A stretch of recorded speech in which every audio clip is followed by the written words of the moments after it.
ગાંધીનગર નજીકથી ઝડપાયેલા 3 સંદિગ્ધ આતંકીઓને સાથે રાખી એટીએસનું રિકન્સ્ટ્રક્શન. અન્ય રાજ્યની એટીએસ ટીમ પણ તપાસ માટે આવી ગુજરાત. આતંકીઓના કનેક્શન મુદ્દે તપાસ.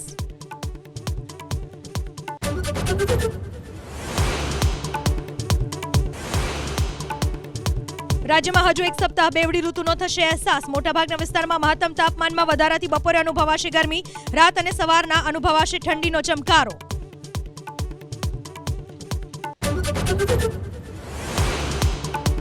અમદાવાદ ઇસ્કોન બ્રિજ અકસ્માત કેસમાં આખરે 3 વર્ષે ચાર્જ ફ્રેમનો માર્ગ મોકળો. 3 સપ્તાહમાં ચાર્જ ફ્રેમ કરવા સુપ્રીમ કોર્ટનો આદેશ. સુપ્રીમના આદેશ બાદ હવે તથ્ય સામે ચાલી શકે છે કેસ.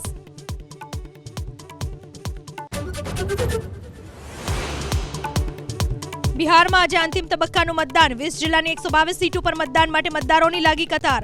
3 વાગ્યા સુધીમાં 60%થી વધુ મતદાન.